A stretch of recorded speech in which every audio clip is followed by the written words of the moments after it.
Hey guys, tonight we travel way back to a world of sun-baked dust, scratchy linen tunics, and some truly unfortunate personal hygiene choices. You're standing at the fringes of ancient Aleppo where the streets are little more than hardened earth paths, stamped down by generations of feet. The air is dry, textured with a constant breeze of grit. It sticks to your skin, settles in your eyelashes, and scrapes between your toes with every slow step. You shift your weight, your sandal squeaks. Around you, the day bustles on in a deeply smelly sort of way. Farmers drag their carts full of herbs and dates toward the market while donkeys blissfully unaware of deodorant bray at the crowds. The sharp scent of goat lingers over everything. And you know what? You probably won't survive this without a bath. Too bad baths aren't exactly trending yet. So before you get comfortable, take a moment to like the video and subscribe, but only if you genuinely enjoy what I do here. Let me know in the comments where you're watching from and what time it is right now. Now, dim the lights, maybe turn on a fan for that soft background hum, and let's ease into tonight's journey together. You're trudging through Aleppo's outer fringe where the houses shrink from sun-dried brick to crude shelters. You pass a woman slapping dough against a wall oven, her arms dusted in flour and ashes. Just beyond her hut, a small child caked in reddish clay runs past, shrieking with joy and leaving a trail of something crusty and questionably organic in his wake. You pause, wipe your forehead, gaze toward the distant hills where the goat herders live. Somewhere out there, you've heard the secret to feeling slightly less disgusting might be hiding. But for now, you're navigating a town where grime is both background texture and personal signature. One of the vendors, a leathery man with a single tooth and a booming voice, yells out to no one in particular, "You wash too much, you lose your spirit." Then he hawks into a clay pot and goes back to stirring pickled radish. And yet underneath the sweat, there's a strange peace. People here have accepted dirt as part of the spiritual experience. Ritual purification is real, sure, but daily showers, that's for the gods, not mortals. A dusty breeze kicks up as you step into the market. Clay jars clink on wooden carts. A goat tries to eat your hem. You swat it away and push through a stall where someone's selling dried fish strips. Behind him, piles of burned logs and white ash sit in sacks waiting to be used for something. Probably not magic, maybe cooking, maybe rituals, maybe nothing. The ash catches your eye because it smells faintly of fat, of heat, of something like charred stew. And then you notice a woman scraping residue from her cooking hearth into a bowl. The texture glistens, part grease, part soot. She presses it with her thumb, then flicks it toward a basket like it's not worth thinking about. That smell follows you as you leave. It's the smell of smoke married to grease, something that oddly sticks to memory more than skin. You don't know it yet, but you're witnessing the future of cleanliness in its ugliest, rawest infancy. Historians still argue whether Aleppo was truly the first city to invent soap, or whether the knowledge came from Babylon, Egypt, or even further east. What's certain is that something happened here between goat fat and fireplace ash that made people think, that goop sort of makes things less gross. The rest is history. Or, more accurately, history made slippery. You wander deeper into the stalls where every surface is smudged with oil and life. No one's chasing a sparkle-clean finish here. But every now and then you catch a glimpse of someone running a bit of weird-looking mush over their hands. Not just water, something more. And it begins to click. Maybe, just maybe, these people weren't always okay with smelling like livestock. Maybe someone got tired of being sticky. But for now, you're just another traveler trying to find a patch of shade and a moment of stillness amid the clatter of daily life. The sun is merciless. The dust is honest. The story is only beginning. You leave the market behind and shuffle your way up the dry hill trail, your sandal straps biting slightly into your ankles with each uphill step. The air thins a bit as you climb, replaced by the faint bleating of goats and the sharper scent of sun-warmed animal hair. You already regret wearing linen. It's breathable, sure, but nothing short of divine intervention can save you from the smell. You crest the ridge and see them a loose scatter of figures tending to a lazy, munching sea of goats. Some of the herders sit cross-legged on stone outcroppings, their hands idly weaving baskets or carving bone tools. Others stand barefoot among the herd, calling out in that distinct whistling language that goats apparently understand better than humans ever will. You make your way toward an older man with a thick, salt-white beard and sunburned shoulders. He doesn't look up. At first, he's too busy wrestling a particularly fat goat that refuses to stand still. The creature jerks and stomps and bellows in protest, but the man finally pins it long enough to begin trimming around its hooves. A pile of sheared hair lies nearby, along with two stained clay bowls. One contains a thick, lumpy yellowish paste that shimmers slightly in the sun. The other holds dark flakes that look suspiciously like burned crust. Goat tallow, he grunts without prompting, as if he's been waiting all day for someone to ask. Melt it right after butchering, let it settle, skim the good fat off the top, burn the bones for ash if you're feeling fancy. He wipes his hands on his robe, smearing the tallow across the fabric like it's nothing. You resist the urge to gag. People down in the city, he continues, don't understand how valuable this stuff is. They see grease. I see healing, cleaning, binding.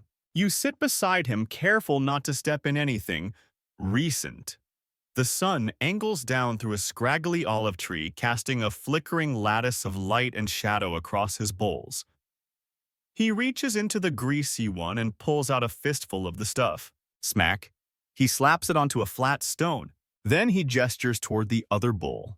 Add ash, he says simply. And there it is. No ceremony, no chanting, just a tired man and a stubborn goat and a working recipe that will one day make its way into bathhouses, pharmacies, and TikTok skincare routines. The smell is frankly horrifying.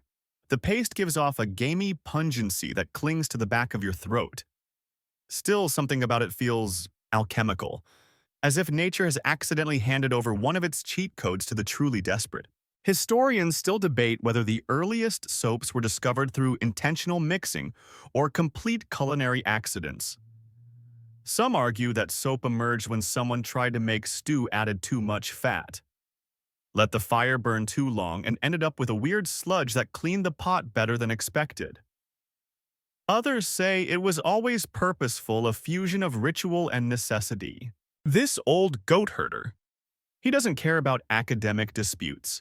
He just knows that when his joints ache, he rubs the mix into his skin and feels a little better. When his hands are sticky from tending animals, this muck cuts through grime better than cold water ever could. Use it on leather too, he says. Keeps it soft. Then he laughs a dry, creaky sound. Don't put it on bread, though. My cousin tried that once, still can't speak in full sentences. You take a cautious fingerful and rub it between your hands. It's thick, smooth in a gritty kind of way. And it melts a little with your body heat. After a minute, the smell changes, less foul, more earthy. Maybe your nose is giving up. Nearby, a younger herder is plucking wild thyme and dropping it into another bowl. When asked why, she shrugs and says, smells better. Innovation. It turns out is sometimes born of sheer olfactory despair. Soon you're watching an informal gathering form, a few herders bringing their own bowls, exchanging fat and ashes like gossip. You even see one with dried lavender tucked behind his ear, clearly the local trendsetter. It's not glamorous. There's no linen-wrapped priest bestowing the secret from a mountaintop.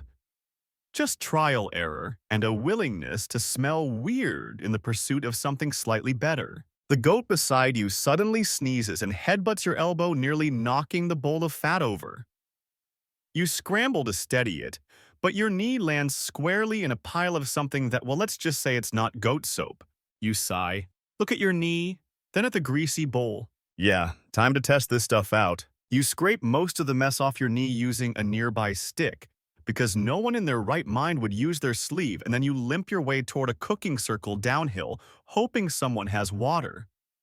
What you find instead is smoke. Thick, curling, nose-singeing smoke, rising from a collection of flat hearths dug shallow into the ground.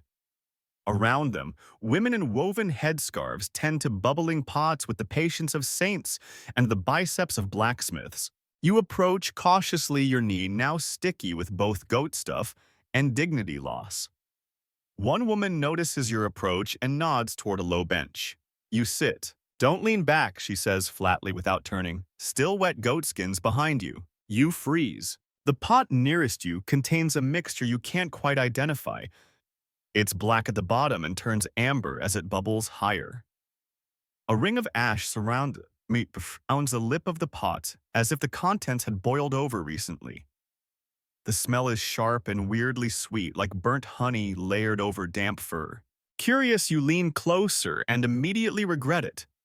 A puff of steam hits your face and leaves your nose tingling like you just snorted warm pepper. Soap ash, says another woman plunking down beside you. She stirs her own pot with what might once have been a ladle, but now looks more like a scorched stick with ambition. From olive wood. Burn it slow. You want gray, not black. Black ash won't bind. Just stinks. She gestures with her chin toward a wide, shallow basket where yesterday's ashes have been cooling.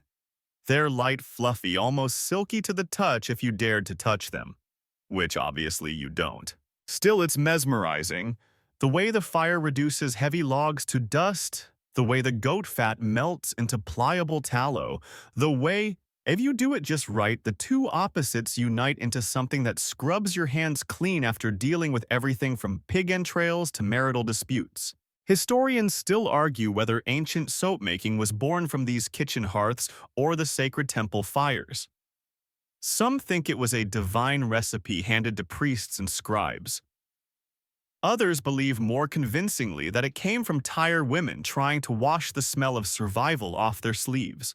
You watch as one woman, older with hands like carved leather, adds a scoop of ash to a pot of melted fat. She stirs slowly, then briskly, then lets it rest. After a while, the mixture thickens into a beige paste that clings to the spoon like wet clay. You let it sit, she murmurs. Cool overnight. Then you cut it. Small bricks, wrap in leaves. Don't use it for 3 days, burns the skin too soon. And just like that, you're witnessing chemistry. Alchemy, magic. Whatever you want to call it, it's working hidden behind mundane movements and offhand comments. One younger girl adds lemon peel to hers. Keeps the flies away, she says. Also smells like the river after a storm. She grins and tosses in a second peel just to show off. You get handed a bowl, a wooden pestle, and with absolutely zero training, you're now part of the ancient Syrian soap production line. Your job: crush the remaining ash into finer powder. You start grinding. The smell clings. Your hands get tacky with the rising humidity. Sweat mixes with the faint oils from the fat still stuck to the bowl's rim. It's an oddly soothing rhythm. Press, twist, press, twist. You're not cleaning anything, but something inside you relaxes. Maybe it's the ritual. Maybe it's the low hum of women chatting. Or maybe it's the subtle realization that even 3,000 years ago, people were desperately trying not to stink. There's a strange dignity to it, this whole process. The fire, the ash, the careful scooping and stirring. You realize there's no written recipe, no measuring spoons, just experience handed down by calloused hands and flicked eyebrows. As the sun dips lower, casting everything in burnt orange, one of the women begins packing soap paste into a mold carved from a broken roof tile. She presses it down, wipes the edges, and stamps it with a simple cross hatch mark using a stick. Means it's mine, she explains. Also makes it easier to break later. Ownership, branding, even a dash of aesthetic. All in one lump of goat goo and ash. You stand slowly, your knees cracking with dramatic flair. Thank them, nod awkwardly, and start walking back toward the trailhand's sticky clothes, smoky mind full. Soap. You came looking for answers and ended up leaving with your palms smelling vaguely of lemon and goat. Progress. You descend the slope with a strange sense of purpose and a bowl of lukewarm goat fat and ash paste nestled awkwardly in your hands.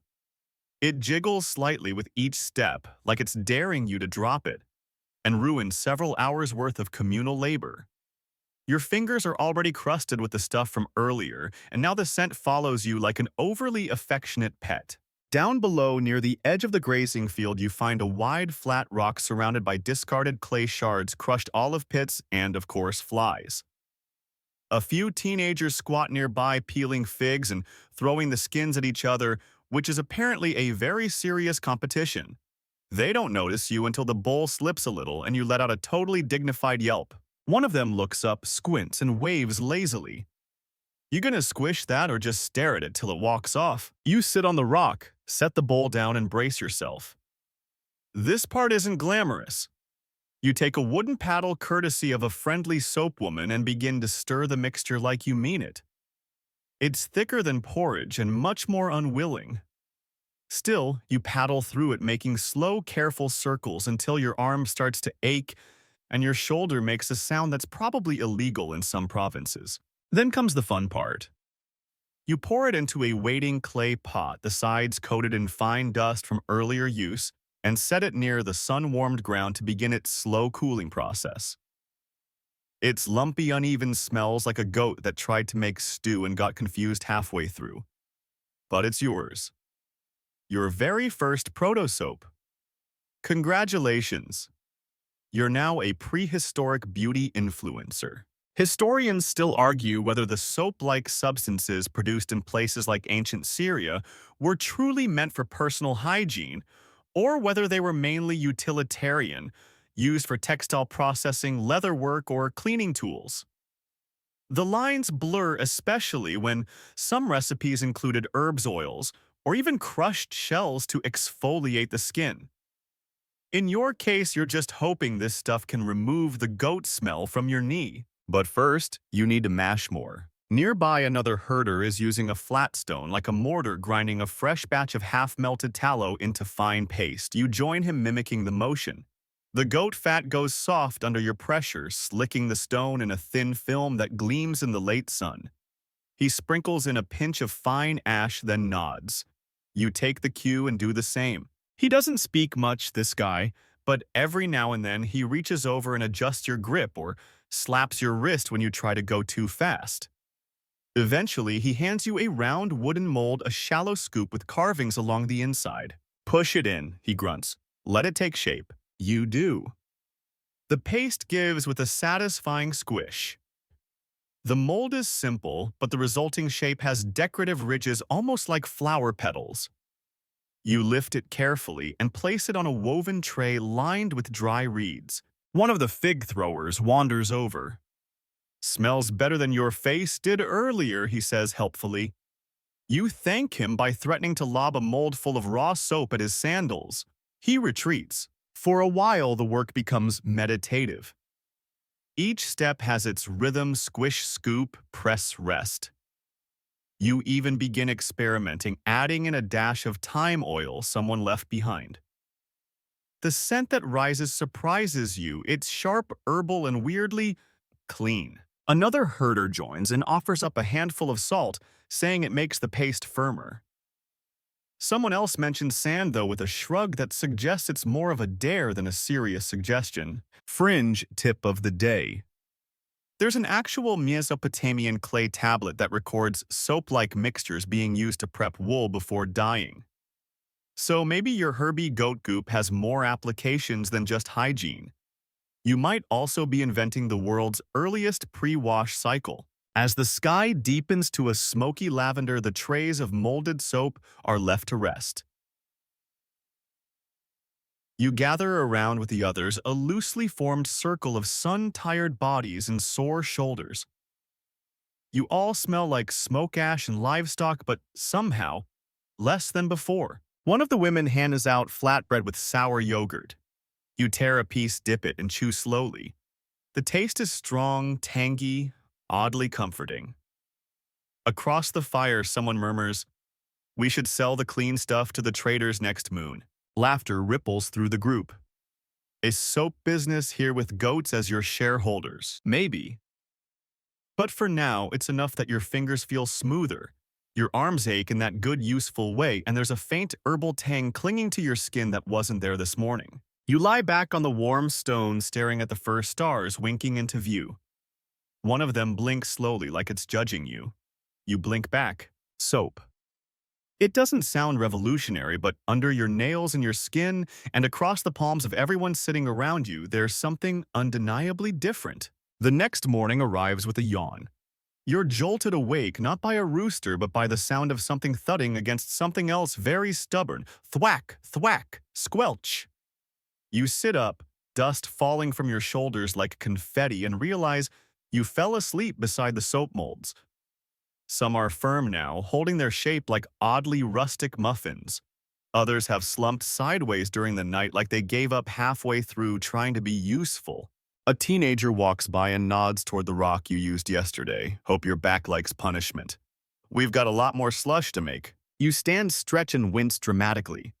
And then, in a flash of genius or desperation, you decide to test your creation. Down by the stream. You hike toward it, cradling one of the hardened soap pucks like it's a sacred relic. The path dips sharply into a small ravine where the narrow stream flows over smooth stones. It's barely ankle deep, but the water is crisp clear and shockingly cold. A frog stares at you unimpressed. You stare back equally unimpressed by your own personal aroma. You kneel and splash water onto your arms. Then you pick up the soap. It's firm, but a little soft around the edges. You rub it between your palms and foamy miracle. Not a bubble bath kind of foam. More like a gritty slickness that spreads fast, clings to grime, and after a minute lifts it. You scrub harder.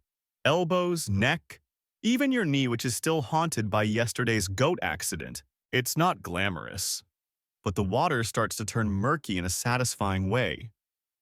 The kind of filth you only appreciate when you see it leaving. Historians still puzzle over how exactly people in ancient Syria transitioned from raw ingredients to full-on soap culture. Was it through constant experimentation, trade with Egypt or Babylon? Or just pure, brilliant laziness? Someone too tired to fetch clean water, who realized goat fat and ashes could cheat the system? Your working theory. A little bit of all three. A few minutes later, you're joined by an older man who silently strips to the waist and begins using his own soap puck on his feet. Then another. Soon, a handful of villagers are kneeling beside the water, rubbing, rinsing, scrubbing in a rhythm that feels older than language. And then, because the universe loves dramatic timing, rain, a sudden sky-splitting clap rolls across the hills, followed by thick, scattered drops that hit like thrown stones. You scramble to cover your soap. The others used to it keep scrubbing as if nothing's wrong. But the water swells fast. In just minutes, the sleepy stream becomes a slippery hazard. The stone you were kneeling on is now under 2 inches of water. A bar of soap sails past like a triumphant duck. You lurch to your feet, slide a little, catch yourself, and laugh. It's absurd, slippery, dangerous, but somehow perfect. Someone behind you shouts, "We should charge for this." By the time the rain lets up, the stream is twice its size, and the air smells cleaner than it has in days. You sit on a flat boulder under a dripping fig tree leg-soaked heart light. One of the women approaches with a cracked clay cup. Inside is hot goat's milk, thick and slightly sweetened with fig syrup. You accept it like it's a trophy. She sits beside you and wipes her damp brow with the back of her hand. This batch, she says, was better than last week's. You nod, too tired to answer. The soap worked. The dirt's gone. And your fingers smell faintly of time and achievement. Next week, she adds, "I want to try crushed pistachio shells." You glance at her. For the texture, she says with a shrug. Feels fancy. You laugh, sip the milk, and watch the water flow past, cloudy, swirling, beautiful. Soap didn't just happen. It was built, argued over, improved. Not by scholars in temples or kings in ivory towers, but by people like this. Soap was survival. Soap was dignity. Soap was experimentation with a touch of recklessness. You catch a glimpse of a child playing at the water's edge, smearing soap into a carved bit of pottery and giggling at the mess. He's copied your knee-washing technique badly. And just like that, you realize this stuff is going to catch on. You're back in the village proper now, if you can call a loose collection of adobe huts, goat pens, and drying herbs a village. The paths are slightly less muddy thanks to the post-rain glow, though puddles glisten in shallow ruts carved by centuries of sandaled feet. You step over one just in time to avoid a particularly bold duck. Your fingers still smell faintly of ash and herbs. You try to rub them against your tunic to no avail. Your tunic smells worse. You round the corner of the temple yard and slow your pace. It's not a massive temple, just a squat structure built from mud bricks smoothed and whitewashed by hand, likely dozens of times. There's a scent here different from the soap mix of the past few days. Incense, spices, and something else. Burned oil, maybe. Or disappointment. You approach the entryway where a tall priest in a scorched linen robe is arguing with a younger acolyte. Their voices drift out into the open air. I told you don't put fat near the fire pan. The altar stones reek of marrow. But it burned fast. Exactly. That's the problem. This isn't a stew pot, it's sacred. You wait quietly until they notice you. The priest turns grimacing until he sees the soap bar in your hand. His eyes narrow. What is that? He demands. You hold it up slowly. Goat fat and ashes, you say? With time, possibly a hint of frog. He stares for a beat too long, then sighs. We've had 5 complaints from worshippers this week, he says. Their robes absorb the soot from our hands during blessings. We're supposed to be pure. They leave smelling like lamb stew. You offer the bar. He takes it gingerly, turning it over like it might explode. Does it work? He asks. You nod. Better than yelling. He stares at you. Then without another word, he ducks into the temple. You hear a clay basin being filled. A pause. Then a sharp, surprised ah. You suppress a grin. Historians still debate whether religious institutions were soap's earliest supporters or fiercest resistors. Some evidence suggests ancient temples prioritized ritual cleanliness but avoided cleansing products made from animal remains. Others point out that practicality usually wins, especially when your hands smell like burned goat thigh during ceremonies. The priest returns, shaking water from his palms. He holds them out, nods. It softens the fingers, he admits. What else does it do? Ruins tunics, you say? Also scares ducks. He almost smiles. Another acolyte enters carrying a large brass bowl filled with what appears to be scorched incense resin. He eyes the soap and frowns. We're not cooking, are we? The priest waves him off. Quiet. Go find clean ash. And just like that, you've created religious controversy. Not bad for someone who couldn't walk yesterday without slipping into goat byproducts. They lead you deeper into the temple where altars line the walls and narrow slits in the ceiling let in beams of sharp, sacred light. You spot rows of clay jars, herbs, unguents, dried fruits, sacred perfumes. It smells like a marketplace collided with a pharmacy. One jar is cracked, leaking what looks like old olive oil. You gesture toward it. We use something like that. For scent. The priest raises an eyebrow. You made perfume soap. Well, not on purpose, you say. It was more of a goat fat emergency. He sets the soap bar on a small altar and begins mixing new ashes and fat in a shallow tray. The acolyte watches, scandalized. We're not supposed to experiment, the younger one mumbles. The priest shrugs. We weren't supposed to eat figs during fasting week either. But here we are. They work together, murmuring adjustments as they mix. More ash, less fat, a dash of crushed frankincense. You watch it come together, not just a cleanser, but a potential ritual item. And somewhere between the incense smoke and the arguing it hits, soap is becoming theology. You excuse yourself before the debate devolves into a theological soap opera. Outside, the sky is bright and flat. The post-rain smell still hanging in the air like a lullaby of damp earth and singed time. As you walk away, the priest calls out, if this works, we'll need more. You turn. More goats. Or more ash. He grins. Both. And no frogs this time. You head back toward the hearths where smoke is already rising again. The goats see you and scatter. They remember. You, however, feel oddly triumphant. You've taken the grossest things imaginable, grease, ash, sweat, and made something pure enough for a temple. Or at least pure-ish. By now, your hands have become permanent test subjects. They bear the marks of at least 7 slightly different soap experiments, some good, some regrettable one that made your fingers smell like smoked onions for 3 days. Still, progress is progress. Today's adventure begins at the river again. Not the usual shallow stream for rinsing feet and losing soap pucks. This one is wider, deeper, with a slow current that moves like a bored python. A few traders from the east have set up camp nearby, their carts heavy with fabrics, carved bowls, and rumor. You crouch on a large, flat stone and begin washing a linen wrap that's seen better days. It's the color of old teeth and smells like panic. You take your latest soap bar, a newer mix with goat fat, fine olive wood ash, and crushed mint leaves, and begin scrubbing. At first, the water resists. The dirt clings. But then under gentle friction and a prayer of hope, something magical happens. The fabric lightens. The water clouds. The mint lifts the edge of the stink, and for the first time in weeks, you think I could wear this without being socially exiled. Across the bank, a woman with long braids watches you.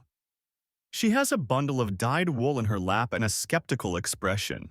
You washing that or feeding the fish? You hold up the wrap you want to try. She hesitates. Then walks over, kneels beside you, and presses her thumb into the damp soap bar. Her nose wrinkles. Smells like a goat who fell into a spice jar. Thank you say sincerely. She gives a cautious laugh and begins scrubbing. Within minutes, she's nodding. Not bad. Doesn't ruin the color. That's a win. Historians still argue whether ancient soap was primarily a cosmetic product or a textile tool. Some Mesopotamian tablets describe oil and alkali recipes for washing wool, while others mention body cleansing in passing as if it were a bonus feature. The overlap is fuzzy, but what's clear is that someone somewhere noticed that things washed with this gunk ended up cleaner. More women join in, each with a handful of wool cloth, or a particularly filthy child. The child protests. The mother scrubs harder. You quietly back away. On a nearby log, a traveling merchant named Rahi watches the chaos. He fans himself with a palm leaf and looks deeply amused. What's your rate, he asks, gesturing to the soap. Free, you reply. His eyebrows lift. You're a terrible businessman, you shrug. I'm an excellent washer. He leans forward, all curiosity now. What's in it? Fat, ash, mint? Maybe thyme, depends on the goat. He grins. I've seen this before. East of Mari, near the Tigris. Only theirs used sesame oil and wood ash. More perfumed, but not as bubbly. Your ears perk up. Bubbly. Tiny foam when rubbed fast, he explains. They said it makes priests feel more holy. I think it makes traders feel less sticky. He tosses you something, a small wrapped bundle. You catch it. Inside is a soft block, pale and grainy, smelling faintly of citrus and something else, like honey scorched over a fire. Try it, he says. Call it soap diplomacy. You do. It crumbles more easily than yours, but when mixed with water, it creates a creamy lather. Not much, but enough to surprise you. The merchant chuckles at your expression. Everyone wants to be clean, he says. Only some people want to pay for it. You spend the afternoon swapping soap stories with him. How Syrian herders render fat, how Babylonian records describe boiling ashes and oils, how Egyptian recipes use natron instead of ash. It's a traveling archive passed from mouth to mouth, riverbank to riverbank. By sunset, your bag holds 2 new soaps, his sesame blend and your latest goat mint hybrid. You trade a handful of dried figs for them and part ways. Back in the village, you sit by the cooking hearth, holding your soap like a scholar holds a scroll. You've learned something vital today. The recipe isn't fixed. It's fluid, adaptable, shaped by region, resource, and personality. And also mint was a good call. You start sketching new ideas into the dust. What if you added honey or crushed barley or that strange orange root that made your tongue numb last week? The possibilities pile up faster than the goat droppings, and somewhere behind you a child whispers to another, "That's the soap person." You smile. You're becoming a legend. A slightly smelly, very soapy legend. The next morning, you wake up to the unmistakable sound of commerce wooden wheels creaking under heavy baskets. Voices shouting over one another in at least 3 languages, and somewhere someone furiously haggling over a chicken. It's market day. You clutch your cloth-wrapped bundle of soap like a holy artifact and make your way toward the heart of the chaos. The central square is a live vendor squatting behind displays of lentils, pottery, dried dates, fermented fish paste, and things you can't identify and won't ask about. Carts lean slightly under the weight of woven baskets. Colorful fabrics flap from tent poles like proud declarations of regional superiority. Your little stall, if you can call it that, is just a reed mat with a stack of small soap bricks, each one stamped with your new logo, a circle with a wobbly goat drawn in it. Not exactly state-sanctioned branding, but it does make people stop and stare. You watch as a woman approaches cautiously. She picks up a bar, sniffs it, raises an eyebrow, and then licks it. "Please don't do that," you say. She shrugs. "Tastes like goat." Because it's made of goat. She considers this. That's fair. She buys too. Word spreads faster than a runaway donkey. Soon you've got a line, well, a crooked cluster of people waiting to poke, prod, and sniff your creations. Someone accuses you of witchcraft. Someone else asks if it can make hair grow. A third wants to know if it doubles as insect repellent. You offer vague, non-committal answers that are 30% hope and 70% improv. Then comes a rival vendor. He's tall, serious, and wearing a robe that suggests he either owns land or stole someone who does. He walks up, sniffs your soap, then gestures toward his own display, neat cubes wrapped in silk sitting on polished trays. His soaps are smoother, paler, and reek of rosewater and money. You exchange nods. The crowd takes notice. An impromptu competition begins. First, texture. His are soft, refined. Yours chunky, rustic. Handcrafted, you insist. Artisanal, he counters. Second scent, he's floral and elegant. Your herbal, smoky, possibly thyme-heavy. Someone says yours smells like a temple goat trying to meditate. You take it as a compliment. Third lather test. He produces a polished jug of water and a cloth. Demonstrates. The crowd oohs. You pour your water, rub fast, and your soap lathers better. Actual foam, a miracle. Someone gasps. He scowls. A young boy watching mutters, "Goat beats rose." Who knew? You've won the day. Historians still argue whether ancient soap was ever truly commercialized in Syria or if it remained a household or temple-made product until much later. There's evidence of trade, sure, but did people pay in silver for his suds? Or was it mostly barter and reputation? Here in this market, it's clear if your soap gets dirt off tunics and fish scales off fingers, people will trade for it. Dried figs, goat milk, crushed blue dye. One man offers you a small flute. You accept. Midday. A scribe stops by. He's young, wearing ink-stained robes, and his fingernails are black with something permanent. He doesn't touch the soap, he just observes occasionally, jotting down notes on a wax tablet. You raise an eyebrow. Curious, you ask. He nods. We're compiling a record of useful domestic inventions. Will I be famous? He shrugs. Maybe footnoted. You'll take it. Later, you step away from the stall and watch from a distance. People are buying, yes, but they're also talking. Sharing tips. Swapping tweaks.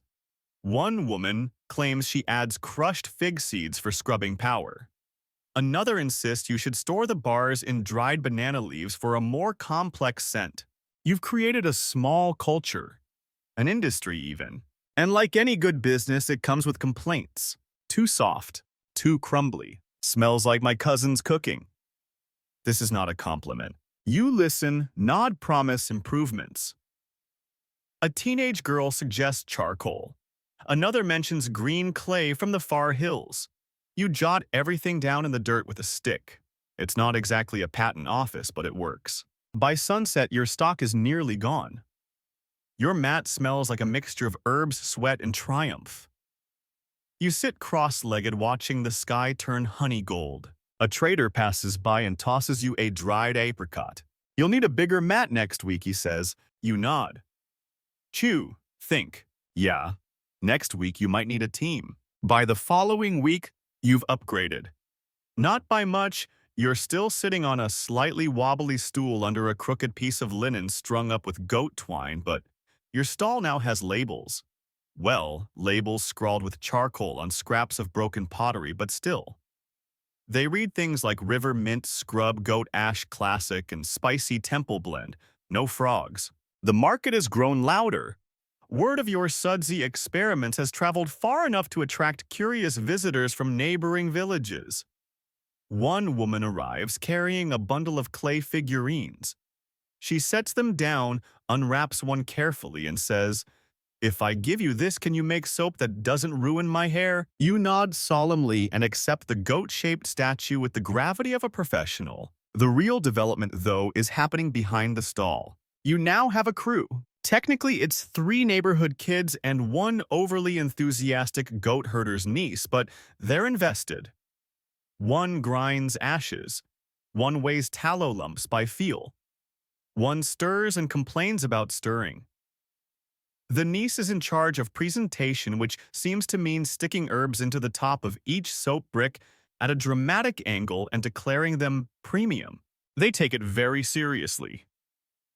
You're not sure if you're the boss or the mascot.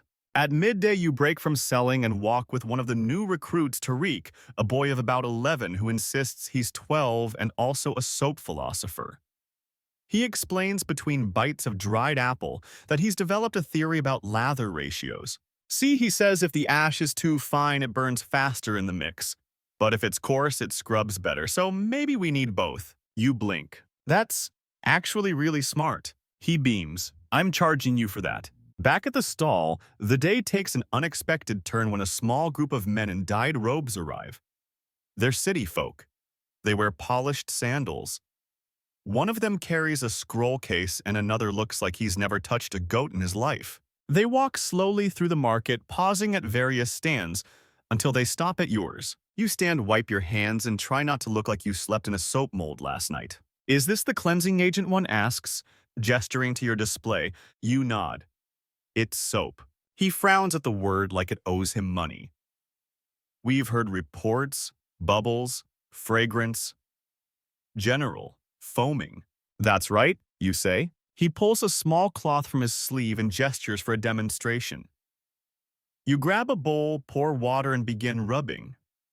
The bar gives off a light foam, nothing fancy, but enough to earn a murmur from the crowd now forming around you. The man examines it, then gestures to a servant who hands him a small clay pot.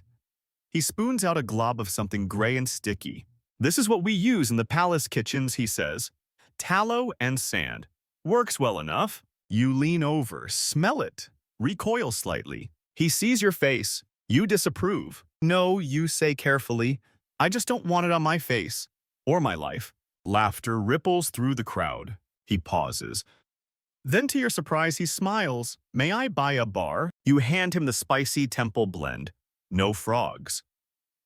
He examines it like a jeweler, then tucks it into his sleeve. "Expect inquiries," he says. The palace appreciates innovation, especially innovations that reduce kitchen odors. Historians still debate the degree to which ancient palaces influenced or adopted domestic technology. Some argue elite households clung to outdated practices longer, while others believe the court was always sniffing out the next big thing, especially if it meant being cleaner than rival cities. You just made a sale to a guy who probably eats off gold plates. By evening, the market slows. Your helpers count the trades: 4 jugs of milk, a spool of dyed thread, a stack of flatbread, a basket of lavender, and a chicken who may or may not belong to you now. You name her Lather. The kids beg to make a new deluxe batch tomorrow. One wants to use date syrup. One wants to try beer. You agree mostly because you're too tired to argue and curious what happens when soap ferments. You sit with Lather the chicken on your lap, watching the sun slide behind the hills. You started this with a bowl of goat fat and a problem. Now you're a trendsetter, a soapy one. You wake up the next morning to the sound of someone banging two ladles together like it's a sacred ritual. It's Tariq, of course, declaring the first official soap workshop day. He's wearing a tunic 3 sizes too large, possibly as a lab coat, and has somehow convinced 2 other kids to call him Master of Ash. You let it slide. By mid-morning, your courtyard is a whirlwind of ingredients and wild theories. Crushed olives, fig paste, lemon peel vinegar, river clay burnt rice. Every child has brought something to try. One kid is attempting to add ground snail shell for shine. You stop him gently. This is how revolutions and lawsuits start. You guide them back to basics.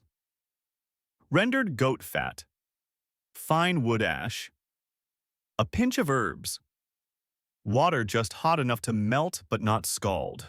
You stir, mash, mix, adjust. Then, a slip. Someone knocks a bowl too hard and it falls splattering the mixture onto your feet. You flinch not because it burns, but because of how cold it is. The kids stare in horror until you laugh. Then the whole crew bursts out in chaotic giggles. That becomes the new lesson of the day. Always keep a second bowl, a backup soap supply. Because when you're experimenting with history, you'll need a plan B and a towel. By midday, the compound smells like an apothecary exploded. Scents layer like a questionable perfume: smoke, mint, honey, thyme, lemon, and faint goat. You sit under an olive tree to rest and inhale deeply. It's weirdly calming. That's when the man arrives. Not a customer, a scribe. He's older than the one you met before, gray hair, soft sandals, a slow, measured pace. He carries a thin tablet and a reed stylus tucked into his belt. His robes are simple but clean. He's clearly heard the rumors. You're the soap maker, he says, sitting beside you without waiting for permission. You nod, more or less. He watches the children mixing ingredients in wild combinations. They say your method pulls dirt from the skin without scraping.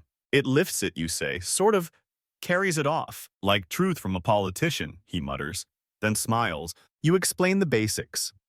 Goat fat rendered slowly, ash from specific woods, water at the right temperature, resting time scenting herbs. He scribbles notes, then says something unexpected. Would you be willing to show this at the archive house? You blink, like for scholars. For scribes, he replies, for record. If the method is repeatable, we can inscribe it. Would I get credit? Absolutely not, he says, then laughs. Kidding. You'd be immortalized at least until someone smudges the tablet. It's a lot to take in, Hygiene. Your goat fat experiments might become part of written history. People centuries from now might read your recipe and hopefully skip the early versions that smelled like panic. Historians still debate whether soap-making techniques were officially documented in ancient Syria or simply passed down orally within families or temple circles. Some clay tablets list oil and ash proportions, but others are more poetic, describing soap as a water that eats the filth, which frankly you might borrow as a brand slogan. By late afternoon, you and the kids load up a cart with samples. Wrapped bricks, jars of tallow, bowls of ash sorted by texture. The chicken Lather insists on coming. She is, after all, part of the brand now. You walk slowly through a town. People wave. A few shout requests. Save me one with lavender. Do you have that gritty one for scrubbing feet? You nod, promise. Smile. Outside the archive house, a thin man waits with crossed arms and the energy of someone deeply skeptical of anything that doesn't come on a scroll. He eyes the cart. This is the soap. You reach and hand him a wrapped bar. He sniffs, hesitates, then dips it in a water basin nearby and rubs it between his palms. Nothing happens. Then foam, tiny delicate bubbles. He stares, wipes his hands on a cloth, then stares again. We'll need 3 more, he says, for replication. You nod. He disappears inside, and just like that, your creation enters the realm of scribes and historians. Your mix of animal fat, char, and herbal stubbornness will be etched fired and stored in a place where people whisper instead of shout and no one licks the merchandise. That evening back at home, the kids are celebrating. Someone made honey cakes. Tariq declares himself Ash Wizard Supreme. Lather the chicken steals a soap puck and is promptly declared Employee of the Month.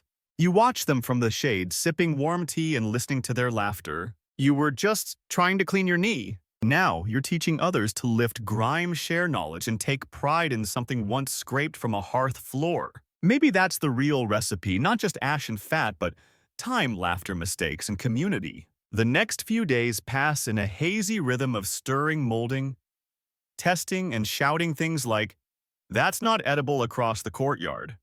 Demand is up, way up. You've run out of goat fat twice. The ash stores are low. Tariq has started referring to your household as the soap empire, which sounds dramatic, but if we're being honest, isn't entirely inaccurate anymore. You decide to make the bold move of expanding, specifically expanding the workshop into a neighbor's unused goat shed. You offer her a lifetime supply of soap in exchange. She counters with add a bar with rose petals and a lemon glaze like it's a dessert menu. Done. You and the kids sweep out, straw chase out one aggressively territorial rooster, and begin converting the space. You line the walls with drying racks made from split reeds. You dig a small fire pit for melting tallow and hang herbs from the ceiling beams in bundles that make the place smell less like goat and more like a tiny apothecary. Soon the real work begins. You're now managing batches. There's the clean priest formula for temples, the stone hands blend with extra grit for masons, and the mother's rescue soap, which is just the most moisturizing one you can make without it turning into pudding. Someone suggests a special line for weddings. Someone else recommends a prank soap that stains skin blue. You gently decline. The more bars you make, the more questions people ask. Can you make it round? Can it come in powder form? Can it whiten teeth? No, and please don't try. Still, ideas flood in like soapy water. You test everything. Crushed almonds. Nice scent, weird after smell. Dried orange peel. Excellent, but gets stuck in people's hair. Clay powder, good for oily skin, but makes the soap heavy. One batch actually bounces when dropped. You name it Joy Bar and give it to children. They think it's magic. And then come the letters. Not scrolls, not official decrees, just hastily written clay-pressed notes sent by passing merchants. Requests from further away towns you've never visited, people you've never met. Can you send 10 bars with the next spice caravan? My cousin in Mari says your soap smells like victory. I want 5. My wife loves the one with basil. Please send a crate or she'll leave me. You now face the terrifying realization that you might need organization. You enlist the help of a young scribe in training named Nima. She's quiet, precise, and terrifyingly efficient. She creates tiny symbols to identify batches, a wavy line for herbal blends, dots for rough scrubs, triangles for the ones you're still not sure are legal. She invents the first ever soap inventory system written on bark with ink made from burnt lentils. She's 12 to. Historians still argue how early trade networks incorporated personal hygiene products. Some believe soaps traveled east with perfumes and oils. Others think they were too bulky to transport.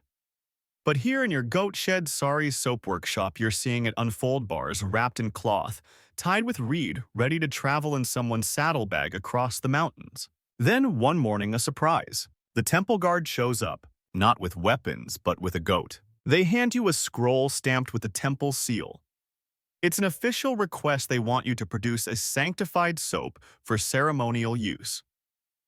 Ingredients listed include frankincense, ash, olive oil, and water from a specific sacred spring that's definitely not close by. It's the most prestigious and most absurd order yet. You accept immediately. 3 days later, you've created a pale gold bar that smells like quiet incense and very expensive arguments. You wrap it in pressed fig leaves and deliver it yourself. The head priest blesses it. The junior priest sneezes. You take that as a sign of spiritual success. That evening, you celebrate with the team. Nima carves a soap bar into a tiny goat, which Lather tries to eat. Tariq gives an impromptu speech about the role of ash in uniting civilizations. One of the kids makes a batch using rose water and sea salt. It accidentally fizzes. You all cheer. You sit on the workshop steps, feet bare, arms coated in drying soap residue. Around you are trays of bars, some perfect, some lumpy, all hard-won. The air is rich with scent and story, and you think this began with a mistake. A bit of fat, a pile of ash, a knee that wouldn't come clean. Now it's part of the city's rhythm woven into temple rites, market trades, river routines. Soap didn't just lift dirt. It lifted you from a sweaty stranger on a dusty path into something more. A maker, a mentor, a little soapy legend. You've started waking up before sunrise.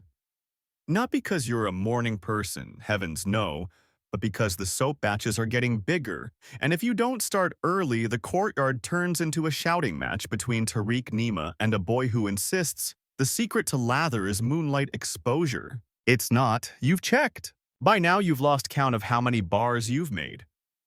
The racks are always full, the mold's always drying, and the scent, herbal, sweet, smoky, has started to cling to your clothes, your hair, your dreams. You catch yourself muttering ingredient ratios while fetching water. You dream of ash falling in slow motion. Your new challenge. Distribution. You've had requests from as far as Asser and Sidon. Some arrive by donkey, some with traders, some attached to arrows. Okay, one arrow, but it still counts. People are hearing about the Aleppo wash. That's what they're calling it now. Has a nice ring, doesn't it? But it means you need a new plan. So you visit the caravan yard. It's a noisy, bustling space filled with traders preparing to head in every direction. You approach a man known as Razan, famous for hauling dyed wool across mountains without once losing a bundle or his temper. He's skeptical. Soap, he repeats. You want me to transport soap? You nod, holding up a neatly wrapped sample. He sniffs it, raises an eyebrow, then without a word wipes his hands with it and pours a bit of water from his flask. Lather. Quick, rich, satisfying. Resin looks at his palms, then at you. This'll sell east of the river, he says. They bathe more than we do. You strike a deal. A crate per moon cycle. You'll label them yourself.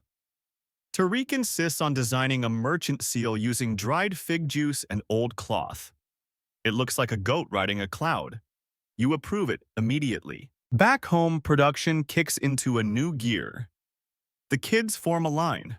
One melts fat, one stirs ash, one shapes, one wraps. Nima supervises with the cold-eyed focus of a general. You troubleshoot everything. Temperatures, proportions, mood swings, goats sneaking in and licking the mint-scented bars. One batch goes wrong. You try a new tree ash, and it turns the soap green and crumbly. Tariq says it looks like cursed cheese. You mark it as do not sell and leave it near the chicken coop. Lather loves it. She's now the cleanest chicken in Syria. Midweek. You get a surprise visitor. A woman named Safa from a coastal town. She's older, elegant, and smells like sea wind and confidence. She holds a bar of your soap wrapped in lemon leaves. I was gifted this entire, she says. I came to find its maker. You stare, stunned. That bar crossed an ocean. She nods. So will many more if you're wise. She proposes something radical, teach her how to make it. In exchange, she'll trade sea salt citrus peel and a hard-to-find red clay that she claims removes everything but guilt. Historians still question how early Syrian soaps spread beyond the Levant, whether by Phoenician traders, Babylonian scribes, or through informal exchanges like this. But one thing is clear, good soap travels, especially if it smells better than the people carrying it. You agree. She watches your process with a shrewd eye, offers tips, tells you coastal olive ash burns hotter that citrus oil can cut tallows stink. By the time she leaves, you've swapped more than ingredients, you've traded techniques, laughter, secrets. The next morning, the workshop smells entirely new, saltier, brighter. You've added sea salt to the next batch, and the results are stunning, smooth white bars with a faint gleam and a bite of citrus in the air. You call it ocean dust. It sells out in hours. You start dreaming bigger. What if every region had a soap tailored to its land? Pomegranate peel from the oases, mint from the hill groves, clay from the riverbeds, ash from cinnamon trees if you could find them. The world suddenly feels smaller, soapy, possible. That evening you sit beneath the olive tree again, your hands raw but clean. Nima is cataloging the day's batches. Tariq is carving tiny goats into soap bars like trophies. Razan's caravan clinks in the distance. And Lather is asleep on a pillow of fig leaves surrounded by failed prototypes. You never meant to start a movement. You just wanted to get the grime off. But now you're watching it ripple outward through trade, through curiosity, through shared knowledge. One bar at a time. You're mixing another batch at sunrise, this one with crushed basil and something Safa called sea flower dust, which may or may not just be really pretty sand, when a boy bursts into the workshop shouting, "Scribes!" Two of them, with a chair. You set down your ladle. A chair. Sure enough, moments later, two archivists arrive with great theatrical flair. One is the older scribe who visited before, still wearing ink-stained cuffs. The other is younger, dressed in pristine linen and carrying an actual folding wooden chair like a visiting judge at a fig pie contest. They set up near the molding tables, wave off your questions, and begin observing, closely, intensely, like you're a frog about to invent democracy. You glance at Nima. Smile, she whispers. They're documenting us. You try. It comes out more like a grimace. The older scribe approaches with his stylus poised. Walk me through it. Every step. So you do. You explain how you render the goat fat slow, low heat, no rush. How you sift the ash, only the lightest flakes, never blackened charcoal. How you add herbs last once the mixture is cooled just enough to keep their scent alive. He nods occasionally, asking maddeningly vague questions like, what does it feel like when the fat is ready? You answer the best you can, like, warm wax about to confess something. He actually writes that down. The younger scribe inspects your tools. He frowns at Tariq's official soap wizard wand, a stick with a feather tied to it, but says nothing. Then they notice the table of rejected soaps, the bad batch pile. One green one, slimy one with an unfortunate hole in the middle that makes it look like a donut of failure. Document these two, the older scribe says. You raise an eyebrow. Failures matter, he adds. They show the road taken. Historians still argue whether early craftsmen kept records of mistakes or only shared perfected techniques. Tablets from Mesopotamia often list ideal conditions but rarely mention what happens when you overboil the fat or spill time into the mix by accident. You, however, are building a legacy that includes the bloopers. For the rest of the day, the scribes copy your process. They draw diagrams of the mold shapes, the drying racks, even the way you stack bundles of goat hair near the fire for kindling. One spends a full hour analyzing how you cut the cooled bricks. You demonstrate different knives. He nods solemnly. At one point, they ask you about the first batch. You describe the moment at the river, the accident, the goat, the knee. They write that down too. By afternoon, your hands are sore and your voice hoarse. You sit on a stool while Nima runs the team. She's orchestrating like a commander now, yelling out times, checking soap firmness, assigning wrappers.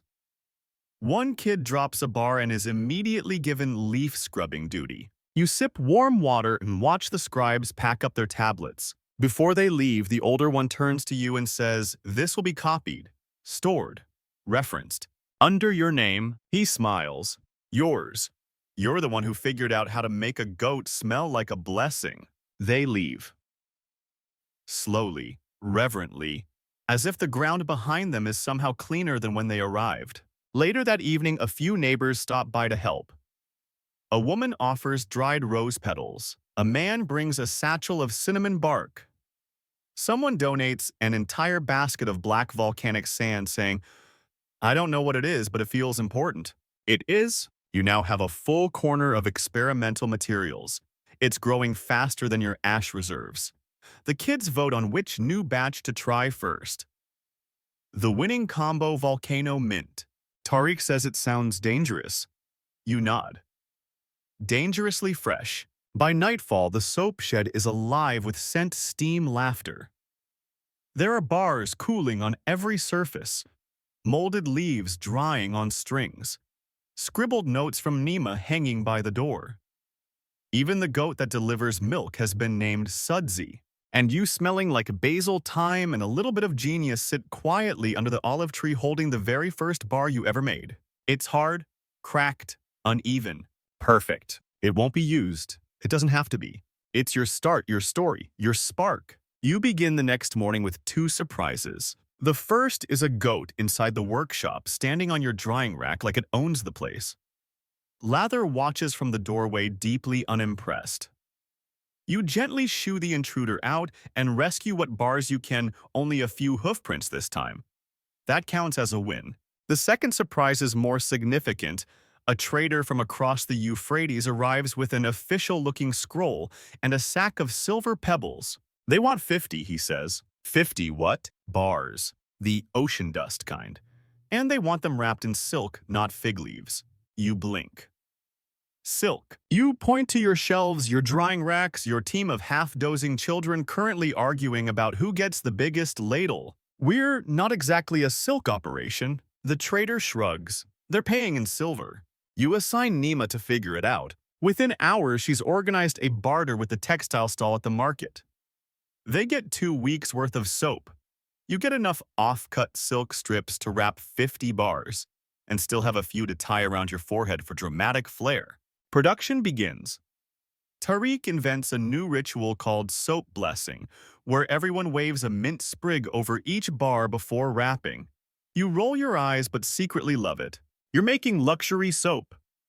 For the first time, the bars feel like more than just cleanliness, they feel like pride. Historians still debate whether personal hygiene products in the ancient Near East crossed class boundaries this early. Was soap a luxury item first reserved for priests and merchants? Or did it begin humbly and rise upward like a lathered tide lifting all tunics? You now have evidence of both a temple using your sacred scented blend for hand washing and local farmers rubbing the grittiest version on their calloused elbows with joy. By day 3, the silk-wrapped bars are ready. You stack them in a clay-lined basket, layering with dried herbs so they stay fragrant on the road. Rezan arrives with his usual calm efficiency, inspects the bars, and nods. Looks too pretty to use, he says. That's how you know it'll sell, you reply. As the shipment rolls away, you turn back toward the workshop and walk right into a heated debate. A traveling woman from Anatolia is arguing with Nima about how soap works. It draws out the filth, the woman insists. Because ash has spirits, it's spiritual cleansing. No, Nima says firm. It is chemical. Alkali reacts with fat, makes salt. Salt dissolves grime. You intervene gently. Maybe it's both. The woman eyes you. You made this, you nod. She opens her pouch and pulls out a small green block. This is what we use at home. Laurel oil and lye. No goat fat. You lean in. Smell it. It's sharp, earthy, milder than yours, but undeniably clean. You trade bars. She tests yours at the water basin, foams, smiles. You use animal fat, she says, but it doesn't smell like it. Because we wash it twice. And add herbs, and you lower your voice chant a bit. Tariq nods solemnly. It's part of the process now. That evening, you and your team test her laurel oil version. You mix a tiny sample with ash and melt it gently over flame. It behaves differently, slicker, faster to bind. Nima takes notes. Tariq names it Green Rain. You realize something big. You're not just making soap anymore. You're building a library of lather. Each bar a chapter, each ingredient, a dialect, each scent a language. You're decoding the Earth's filth-fighting secrets. Soon, a traveler from Egypt arrives with natron samples. A Babylonian brings a tablet with an ancient oil-to-ash ratio you've never tried. An older woman offers you a bag of ground shell powder that exfoliates so well you briefly consider using it as a weapon. Your workshop becomes a living museum, part chemistry lab, part social gathering, part accidental diplomatic embassy. People come with ideas, leave with soap, and sometimes trade more than goods, they trade trust. You catch one woman teaching her daughter how to mold soap into flower shapes using a carved walnut shell. You catch a boy explaining the difference between soft ash and angry ash to a merchant's apprentice. You catch yourself watching all of this and thinking, this was never about soap. It was about control, dignity, agency. About saying I can change what sticks to me. You head outside for air and find Lather the chicken sleeping in a silk-wrapped box of mint bars. She twitches once, dreaming of bubbles. You don't wake her. You just sit beside her, staring at the twilight sky, hands still carrying the scent of basil, laurel, and legacy. It's just before dawn, when you wake not to the usual clatter of tools or Tariq's enthusiastic shouting, but to stillness. The air hangs heavy with the cool of morning. The soap workshop, your once goat shed, now global lather hub, is unusually quiet. No banging of bowls, no arguing over mint-to-ash ratios. Even Lather is silent, nestled in her preferred basket of linen scraps. You walk through the workshop slowly, barefoot the pressed earth floor, still cool beneath your soles. The racks are full. Bars round square, flower-shaped leaf-pressed sleep silently on reed mats. The whole place smells like a forest trying to remember rain. You sit near the oldest mold you own, the first one you ever used. It's chipped now, slightly warped, stained with ash and memory, but it still works. You run your fingers over it gently as if it might whisper. Behind you, Nima is already awake, sitting cross-legged with a pile of scroll fragments and bark note recipes. She doesn't speak, just smiles.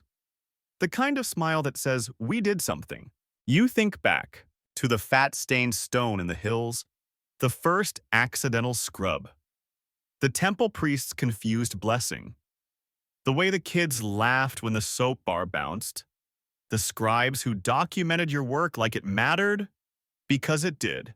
Your soap traveled, crossed rivers, entered temples, found its way into pockets, kitchens, caravan crates, and coastal villages. You made cleanliness portable, personal, possible. You stand, stretch, and open the door wide. The sun is just beginning to brush the horizon with honey-colored light. Market bells haven't rung yet. Traders haven't shouted. The world is still holding its breath. You step outside, inhale, and let the stillness soak into your lungs. Somewhere hundreds of miles away, a stranger is unwrapping a bar of your soap, running it over their tired skin, watching foam carry off the dust of yesterday. You'll never meet them, but in a way you already have. Because this, the grease and ash, the goats and grit, the mint and mistakes, was never just about being clean. It was about control, dignity, hope, about lifting what clings. One hand, one bar, one breath at a time. And now as you sit beneath the olive tree once more, let the air grow softer around you. The breeze moves gently through the hanging bundles of herbs, rustling thyme and basil, like the whispers of a calm memory. The light outside the soap house flickers gold, then blue, then a gentle pearly gray. Inside, the last batch of the day cools in silence. No more stirring, no more chatter, just the slow, restful stillness of ingredients becoming something better than themselves. You breathe in. The scent of soap clings lightly to your skin, earthy herbal and faintly sweet. You did this. With hands that once trembled, with tools made from sticks and stones, with curiosity and care, you turned ash and grease into something healing, something human. The goats are quiet now. Even Lather has stopped fussing, curled in her basket of mint-scented shavings. Nima has fallen asleep with her scrolls half-rolled. Tariq is muttering nonsense about ash ratios in his sleep. Let them rest. Let the fire die down. Let the world wait. Because you've done enough for now. More than enough. The dirt is still out there. The noise, the need, the mess. But you've made a tiny space of peace. A place where things come clean, where people feel seen. So lean back, close your eyes. Let the warmth of soap-scented air wrap around you like silk. Let the story end for now in the quiet. And dream in bubbles.